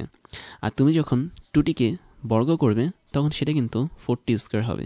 তার মানে আমি বলতে পারি না এই 4t স্কোয়ারটি আসলে কার সমানুপাতিক, অবশ্যই এ থেকে সি এর যে দূরত্বটা বা অতিক্রান্ত দূরত্ব যেটা আছে তার সমানুপাতিক। এবং তুমি স্পষ্ট দেখতে পাচ্ছ এখানে কিন্তু আমাদের 4 এই জিনিসটা চলে এসেছে। তার মানে আমরা আলটিমেটলি বলতে পারি যে 4t স্কোয়ার এটা আসলে 4x এতটুকু সমানুপাতিক, অথবা এটা আসলে এসি এর সমানুপাতিক। তখন এদের উভয় পক্ষ থেকে তুমি যদি 4কে কাটা দাও তুমি পাবে x সমানুপাতিক টি স্কোয়ার, যেখানে এক্সটাকে তুমি অতিক্রান্ত দূরত্ব এইচ হিসেবে লিখতে পারো। তার মানে এইচ সমানুপাতিক টি স্কোয়ার, এটা আবার আমরা ফেরত পাবো। তার মানে আমরা যখন অতিক্রান্ত দূরত্ব নিয়ে কাজ করব প্রত্যেকটা ক্ষেত্রে আমরা মনে রাখবো সেটা যেন যে বিন্দু থেকে আমরা বস্তুকে ছেড়েছি সেই বিন্দু থেকে শুরু হয়, বা মূল বিন্দু থেকে যেন শুরু হয়। আমি আরেকটা ধরিয়ে দিচ্ছি, সেটা হচ্ছে ধরো তুমি এখন এ থেকে ডি বিন্দুতে গেলে, তার মানে তুমি যদি এ থেকে ডি বিন্দুতে যেতে চাও তাহলে তোমার টোটাল দূরত্ব কতটুকু হবে, অবশ্যই A B plus BC plus CD.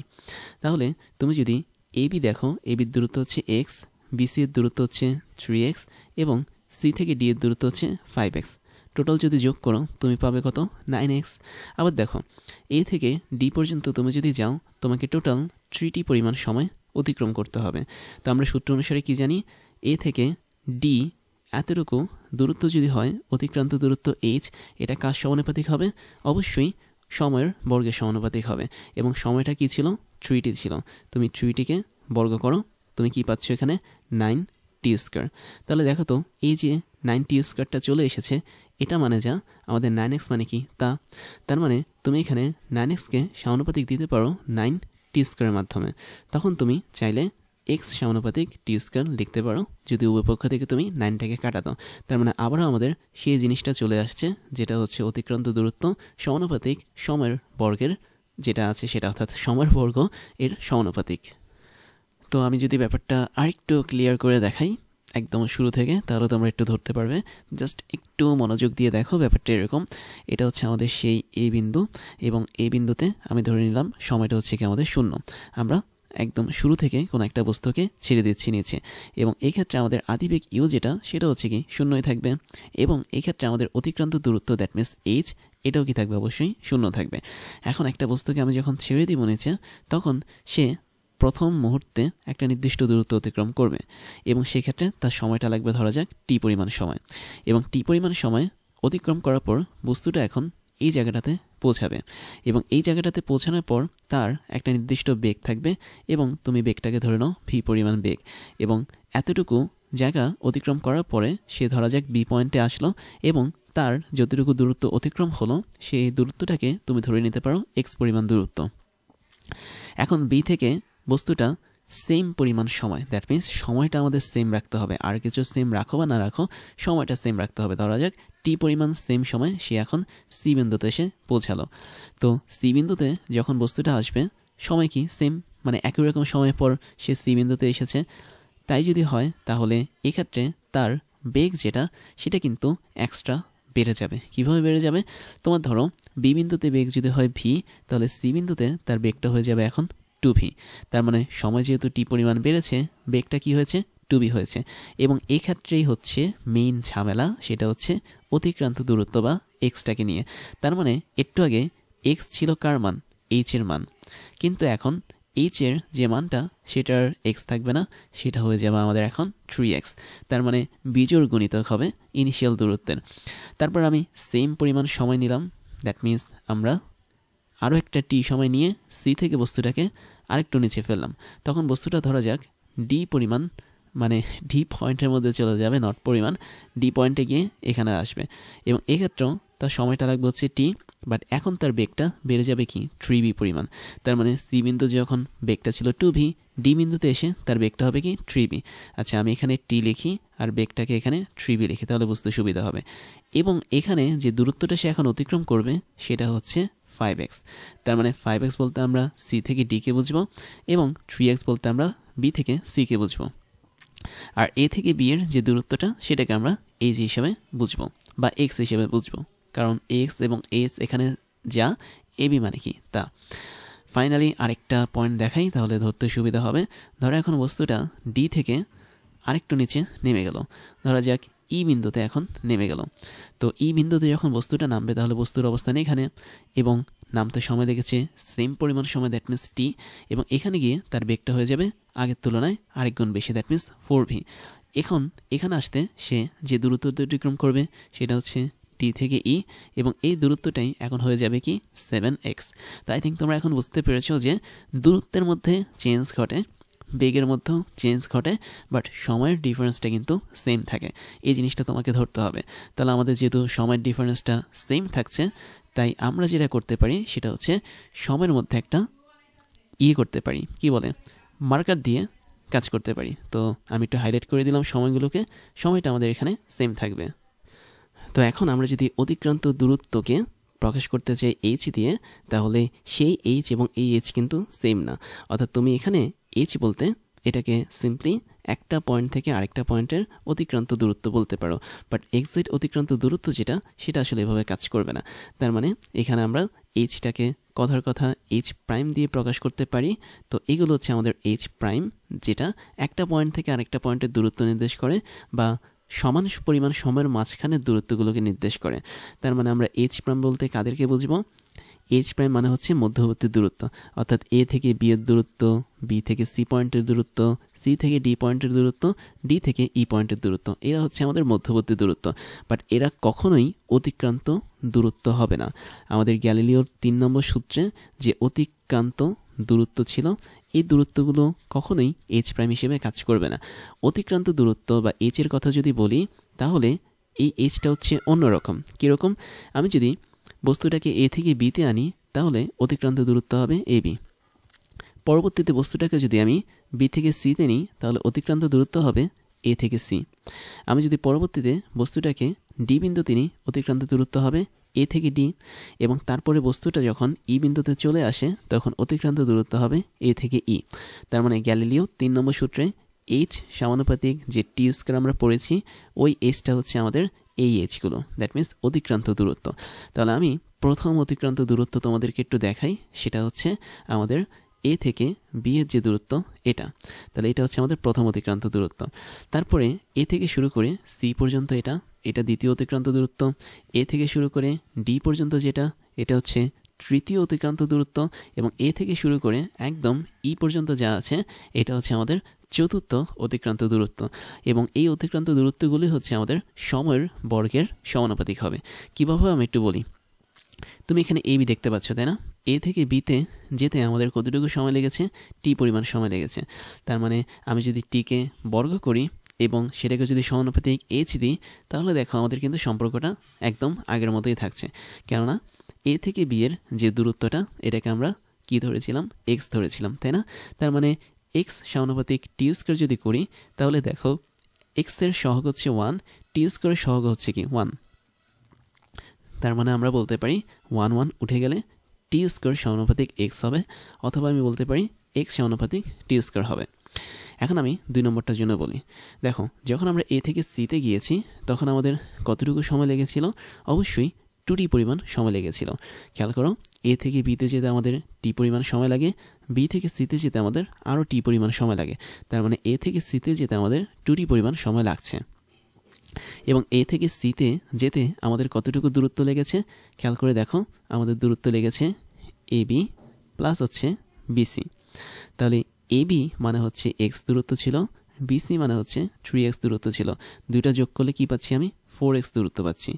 এখন এই যে আমরা 4xটাকে পেলাম, এটা কার সমানুপাতিক?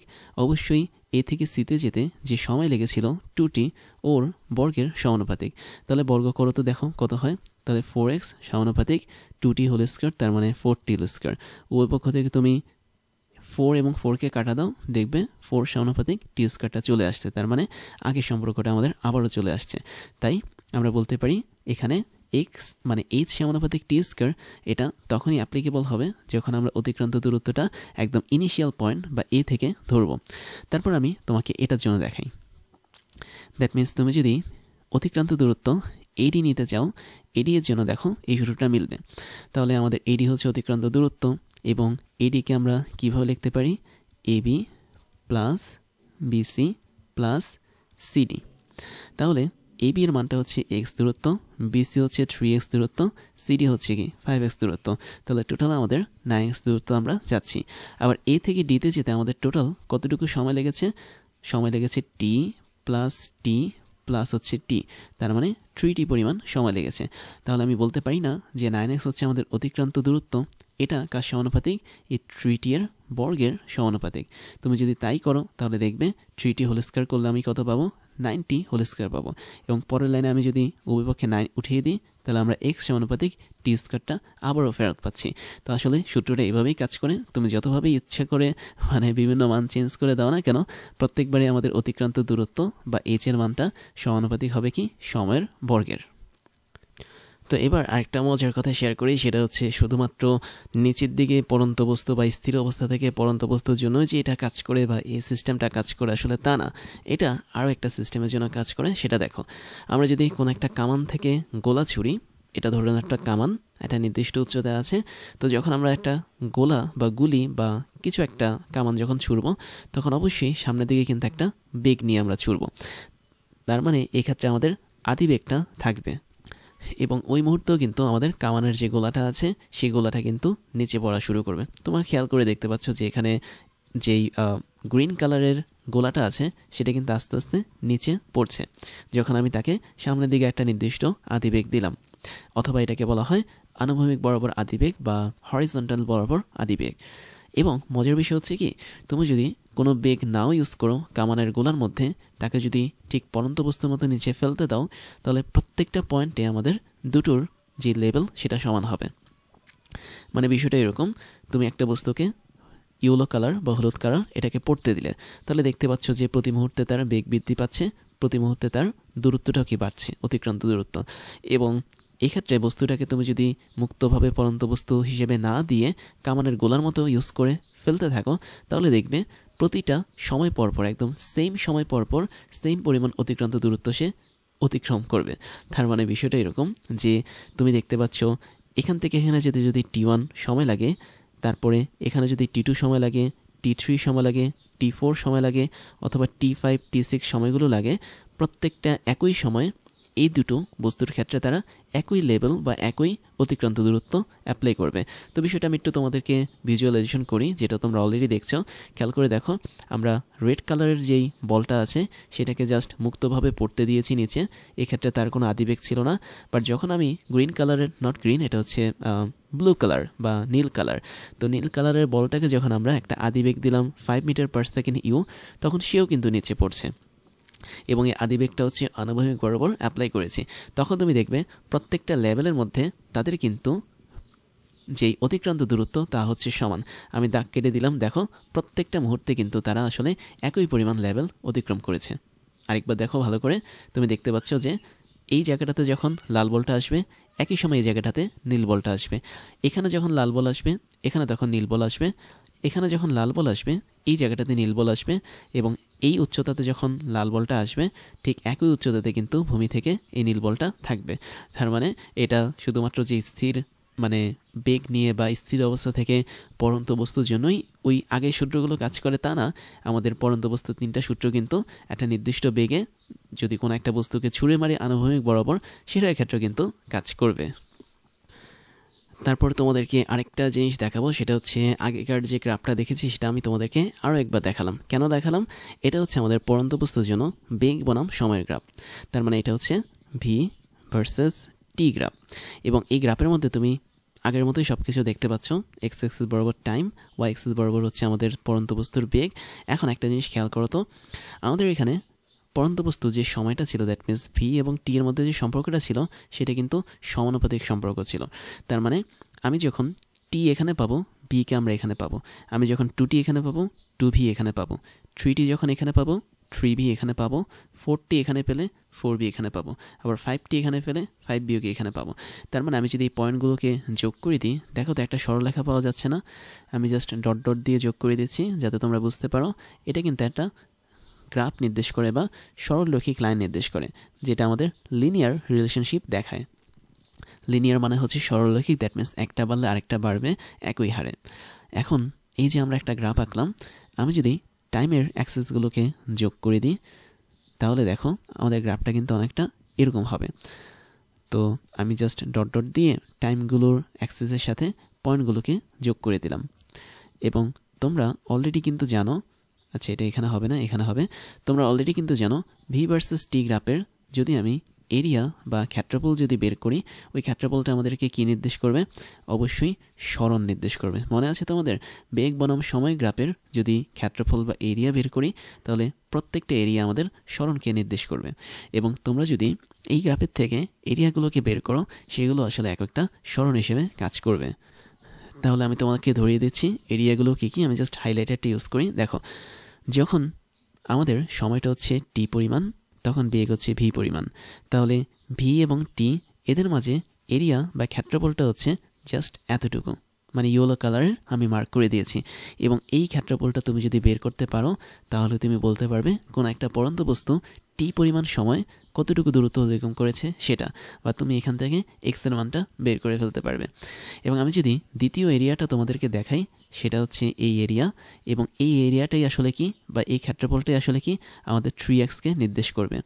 যেহেতু এটা একটা বেগ বনাম সময়ের গ্রাফ, তাই আমরা এই ক্ষেত্রফল যেটা বের করতে পারবো সেটা আসলে আমাদের দ্বিতীয় যে সময়টা ছিল ওই সময়তে যতটুকু সরণ হয়েছে বা অতিক্রান্ত দূরত্ব অতিক্রম করেছে পড়ন্ত বস্তু সেটাকে নির্দেশ করবে। আমি এখানে তৃতীয় আরেকটা এরিয়া বা ক্ষেত্রফল তোমাদেরকে দেখাচ্ছি, এবং এটা অবশ্যই কি নির্দেশ করবে? 5x-কে নির্দেশ করবে। তার মানে তুমি যদি এই নীল কালারের ক্ষেত্রফলটাকে বের করতে পারো, এটাই আসলে তোমার 5x-কে প্রকাশ করবে। তারপর আমি তোমাকে আরেকটা এরিয়া দেখাচ্ছি, খেয়াল করে দেখো। আমরা 4 নম্বর সেকেন্ডে এখন চলে গেছি। তো 4 নম্বর সেকেন্ডে বস্তুটা যতটুকু দূরত্ব অতিক্রম করে সেটা বের করার সিস্টেম হচ্ছে কি, তুমি সিম্পলি এই এরিয়া বা এই ক্ষেত্রফলটা বের করবে, যেটা আমি এখানে অরেঞ্জ কালারে দেখিয়েছি বা কমলা কালারে আমি দেখিয়েছি। এবং তুমি যদি চাও 5 নম্বর সেকেন্ডে বা 5ম সেকেন্ডে কোনো একটা বস্তুর, মানে পড়ন্ত বস্তুর দূরত্বটা বের করতে, দূরত্ব না, আমি যদি সরণের কথা বলি, সরণ বের করতে, তাহলে সেটা কিভাবে বের করবে? সিম্পলি এই এরিয়া এটার ক্ষেত্রফলটা বের করার মাধ্যমে বের করতে পারবে। তার মানে তোমরা বুঝতে পেরেছো এই গ্রাফের আসলে ইম্পর্টেন্সই অনেক বেশি। এই গ্রাফটা ইউজ করে আমরা সহজেই এরিয়া বা ক্ষেত্রফল বের করতে পারি, এবং এই ক্ষেত্রফলগুলো আমাকে নির্দিষ্ট পরিমাণ দূরত্ব নির্দেশ করে, যেটা হচ্ছে একটা নির্দিষ্ট পয়েন্ট থেকে আরেকটা নির্দিষ্ট পয়েন্টের সরণ। এবং আরেকটা মজার বিষয় হচ্ছে কি, তুমি যদি টোটাল গ্রাফের এই ক্ষেত্রফলটা বের করতে পারো তাহলে এটা কি মিন করবে? এটা আমাদের মিন করবে 0 সেকেন্ড থেকে শুরু করে একদম 5t পর্যন্ত সময় টোটাল কতটুকু অতিক্রান্ত দূরত্ব আমরা করেছি পড়ন্ত বস্তুর ক্ষেত্রে সেটা মিন করবে। তার মানে এখানে h এর মানটা কী হবে? অবশ্যই x plus 3x plus 5x plus হচ্ছে 7x প্লাস 9x, এই টোটালটার যোগফল নির্দেশ করবে। এবার পড়ন্ত বস্তুর ক্ষেত্রে আমি আরেকটা কনফিউশন তোমাদের ক্লিয়ার করে দিই, সেটা হচ্ছে 1 সেকেন্ড সময় বা প্রথম সেকেন্ড সময়। মানে এখানে কিছু কথা আছে, আমি যদি বলি, ধরো এগুলোকে তো আমরা পয়েন্ট বলেছিলাম, এ বিন্দু, বি বিন্দু, সি বিন্দু, ডি বিন্দু, ই বিন্দু, এফ বিন্দু, তাই না? এবং আমি তোমাকে একদম সহজে বললাম কি, এ থেকে বিতে যেতে আমার কতটুকু সময় লাগে? কথার কথা 1 সেকেন্ড সময় লাগে। বি থেকে সিতে যেতে ধরো আরও 1 সেকেন্ড সময় লাগে। সি থেকে ডিতে যেতে ধরো আরও 1 সেকেন্ড সময় লাগে। ডি থেকে ইতে যেতে ধরো 1 সেকেন্ড সময় লাগে। ই থেকে অ্যাপে যেতে ধরো 1 সেকেন্ড সময় লাগে। এখন কোশ্চেনটা একটু অন্যরকম, সেটা হচ্ছে সেকেন্ডের খেলা। তোমাকে বলবে কি 2টা জিনিস, সেটা হচ্ছে আমি জাস্ট তোমাকে দেখাই। তোমাকে বলতে পারে 3 সেকেন্ড সময় অতিক্রান্ত দূরত্ব কত এবং 3rd সেকেন্ড সময় অতিক্রান্ত দূরত্ব কত, দুইটা কিন্তু ভিন্ন। 3 সেকেন্ড সময় হচ্ছে নর্মালি 0 থেকে শুরু করে 3 সেকেন্ড পর্যন্ত, এবং 3rd সেকেন্ড মানে হচ্ছে কি তৃতীয় সেকেন্ড সময় বা 3তম সেকেন্ড। আমি যদি এটাকে লিখি 3তম সেকেন্ড তাহলে কিন্তু লেখা যায় বাংলাতে। তাহলে তৃতীয় সেকেন্ডে এটা এক কথা, 3তম সেকেন্ড এটা কিন্তু আরেকটা কথা। অর্থাৎ আমি আরেকটু সহজ করে দিই, 3 সেকেন্ড 3rd সেকেন্ড এগুলো লেখার দরকার নেই, আমি অন্য কিছু লিখি। ধরা যাক আমি তোমাকে কোশ্চেনে বললাম 5 সেকেন্ড সময় আমাদের সরণের মানটা বের করো, আর আমি তোমাকে বললাম কি 5ম সেকেন্ড সময় সরণের মানটা কত হবে সেটা বের করো।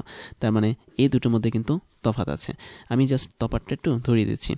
যখন তোমাকে 5 সেকেন্ড সময় সরণ বের করতে বলবে তখন তোমাকে বুঝতে হবে টোটাল 5 সেকেন্ড সময় কতটুকু সরণ হয়েছে।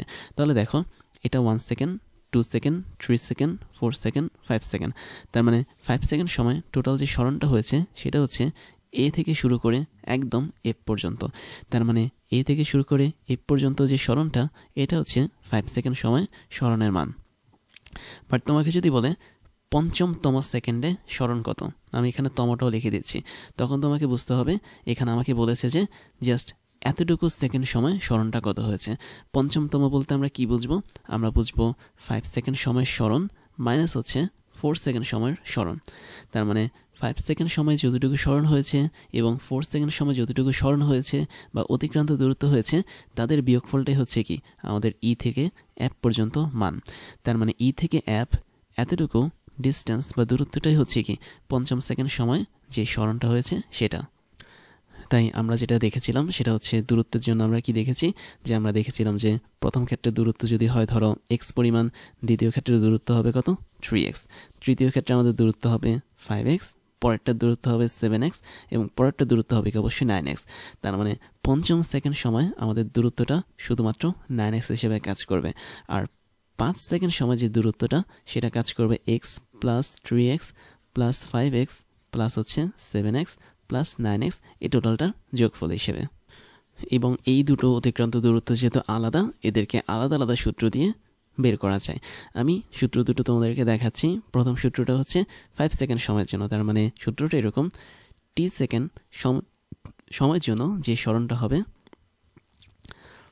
হ্যাঁ টি সেকেন্ড সময় যে সরণটা আমাদের হয় বা যতটুকু পরিমাণ অতিক্রান্ত দূরত্ব হয়, এটাও লিখে ফেলি, অতিক্রান্ত দূরত্ব হয় তার জন্য সূত্র একরকম। এবং এই সূত্রটা এভাবে কাজ করে, সেটা হচ্ছে h is equal to U T plus half G T square. কোনো কোনো জায়গায় তোমরা এখানে ইউ এর জায়গায় ভি নটও দেখতে পারো, দ্যাট মিনস আদিবেগটাকে তারা ভি নট দ্বারাও প্রকাশ করতে পারে। তো সেক্ষেত্রে ইউ হচ্ছে আদিবেগ, এইচ হচ্ছে আমাদের অতিক্রান্ত দূরত্ব বা টি সেকেন্ড সময় সরণ, টি হচ্ছে আমাদের সেই সময়ের মানটা, আর জি হচ্ছে কি অভিকর্ষ ত্বরণ। আর এখানে বেশিরভাগ ক্ষেত্রে স্থির অবস্থা থেকে যাত্রা শুরু করি আমরা, তাই ভি নটের মানটা কি হবে অবশ্যই 0 মিটার পার সেকেন্ড হবে। তো সেক্ষেত্রে তোমরা সূত্রটাকে মডিফাই করে হাফ জিটি স্কোয়ার লিখতে পারো, কোনো সমস্যা নেই। এবং আরেকটা সূত্র হচ্ছে কি টিতম সময়, তার মানে টিতম সময় বলতে আমি বুঝবো পঞ্চম সেকেন্ড অথবা ষষ্ঠ সেকেন্ড অথবা সপ্তম সেকেন্ড এরকম সময়গুলো। তাহলে টিতম সময় সরণ যেটা হবে, আচ্ছা সময় হবে এটা, টিতম সময় আমাদের সরণের মান বা অতিক্রান্ত দূরত্বের যে মান সেটা বের করার সূত্রটা একটু ডিফারেন্ট, যেটা আমরা অলরেডি দেখেছিলাম যখন আমরা টিতম সেকেন্ডে অতিক্রান্ত দূরত্ব ওই ভিডিওটা দেখেছি বা ওই ক্লাসটা যখন করেছি তখন কিন্তু এটা আমরা বের করতে পেরেছি। এবং এটা সূত্রটা অনেকটা এরকম, আমি একটু নিচে লিখি, সেটা হচ্ছে h is equal two 1/2 into G into 2t minus 1, যেখানে টি হচ্ছে আমাদের কততম সময় সেটা, এবং এক্ষেত্রে আমাদের সূত্রটার আগে কিন্তু একটা ইউ থাকতো, বাট যেহেতু এখানে আদিবেগটা শূন্য তাই আমরা ইউ প্লাস এটা না দিয়ে টোটালটা উঠিয়ে দিই। তার মানে h is equal to half G into 2t minus 1। এটা হচ্ছে কি যদি আমরা টিতম সময় কোনো পরন্ত বস্তুর সরণ বের করতে চাই বা অতিক্রান্ত দূরত্ব বের করতে চাই।